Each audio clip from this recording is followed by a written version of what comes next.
Welcome to I team sports. India versus Australia మధ్య Melbourne వేదికగా జరిగిన 4వ టెస్ట్ అయితే రసవత్తరంగా జరుగుతూ ఉంది. డే 1లో ఆస్ట్రేలియా అప్పర్ హ్యాండ్ చూపించింది. డే 2లో కూడా ఆల్మోస్ట్ ఆస్ట్రేలియానే డామినేట్ చేస్తూ కనిపించింది. అయితే ఈ డే 2 సందర్భంగా విరాట్ కోహ్లీ 36 రన్స్ చేసి అయితే అవుట్ అయ్యాడు. అయితే విరాట్ కోహ్లీ అవుట్ అయి డ్రెస్సింగ్ రూమ్కి వెళ్తున్న క్రమంలో మాత్రం ఆస్ట్రేలియా ఫ్యాన్స్ కాస్త అతి ప్రదర్శించారు. విరాట్ కోహ్లీని బో అంటూ సౌండ్ చేస్తూ ఆ బోయింగ్ సౌండ్ ఇస్తూ విరాట్ కోహ్లీని ఒక రకంగా హేళన చేస్తూ అవమానించే చేష్టలు అయితే ఆస్ట్రేలియా ఫ్యాన్స్ చూపించారు. ఇది ఒక రకంగా విరాట్ కోహ్లీ లాంటి దిగ్గజ ప్లేయర్కి మాత్రం ఇది ఒక అవమానకరమైన సంఘటనగా మనం చెప్పుకోవచ్చు. ఆస్ట్రేలియా ఫ్యాన్స్ గతంలో కూడా చాలా వివాదాలు ఉన్నాయి. వాళ్ళ విషయంలో, వాళ్ళ ప్రవర్తన విషయంలో మ్యాచ్ చూసేందుకు వచ్చి ఆటగాళ్ళని హేళన చేయడం, వెక్కిరించడం, అనవసరమైన కామెంట్లు చేయడం, ఇలాంటివన్నీ ఆస్ట్రేలియా క్రికెట్ ఫ్యాన్స్కి అయితే అలవాటే. సో ఇప్పుడు కూడా వాళ్ళు అదే వాళ్ళ ప్రవర్తనని ఇక్కడ ఒక చెడు ప్రవర్తన అనేది ఇక్కడ ప్రదర్శించారు. విరాట్ కోహ్లీ ప్రేక్షకుల మధ్య నుంచి, స్టాండ్స్ మధ్య నుంచి డ్రెస్సింగ్ రూమ్కి వెళ్తున్న క్రమంలో కొన్ని అనవసరమైన కామెంట్లు, కొంచెం పరుష పదజాలం ఉపయోగించి కొన్ని వ్యాఖ్యలు చేయడం జరిగింది.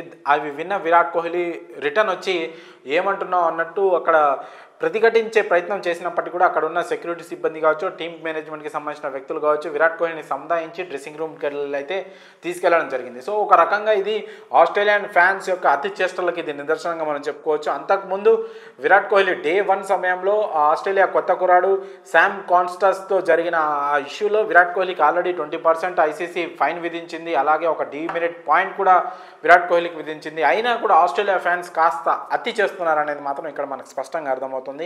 విరాట్ కోహ్లీ లాంటి ఒక దిగ్గజ ప్లేయర్ని ఈ రకంగా అవమానించడం అనేది వాళ్ళకే చెల్లింది. మరి వాళ్ళ ప్రవర్తన ఇప్పటికైనా మార్చుకోవాలని సోషల్ మీడియాలో టీమిండియా ఫ్యాన్స్ కూడా గట్టిగానే వాళ్ళకి కౌంటర్ ఇస్తున్నారు. అలాగే టీమిండియా మాజీ head coach, commentator Ravi Shastri కూడా ఈ విషయంలో స్పందిస్తూ ఇది సరైన ప్రవర్తన కాదన్నారు. అలాగే ఇప్పుడు ప్రస్తుతం టీమిండియా ఏదైతే ఈ బ్యాడ్ ఫేజ్లో వెళ్తుందో, అంటే వరుస ఓటములు కావచ్చు, వరుస కాకపోయినా సెకండ్ మ్యాచ్ ఓడింది, థర్డ్ మ్యాచ్లో ఓటమిని డ్రా చేసుకుంది, ఓటమి వచ్చే మ్యాచ్లో డ్రా చేసుకుంది, డ్రాకే చాలా ఆనందపడ్డారనే విమర్శలు కూడా టీమిండియా పైన వచ్చాయి. సో ఈ రకంగా అంటే టీమిండియా ప్రదర్శన బాగలేని ఇలాంటి టైంలో కూడా ఖచ్చితంగా ఇండియన్ ఫ్యాన్స్ అంతా టీమిండియాకి, అలాగే విరాట్ కోహ్లీ లాంటి ఒక దిగ్గజ ప్లేయర్కి మద్దతుగా ఉండాలని కూడా రవిశాస్త్రి ఇక్కడ కోరడం జరిగింది. సో ఇలాంటి టఫ్ కండిషన్లో ఖచ్చితంగా టీమిండియా వెంట అయితే మనం ఉండాల్సిందే. ప్రతి క్రికెట్ ఫ్యాన్ అయితే ప్రస్తుతం టీమిండియాకి సపోర్ట్ తెలియజేయాలంటే, కంబ్యాక్ ఇస్తే మాత్రం టీమిండియా మామూలుగా కంబ్యాక్ ఇవ్వద్దనే నమ్మకాన్ని మనం ఎప్పటికీ కోల్పోవద్దు.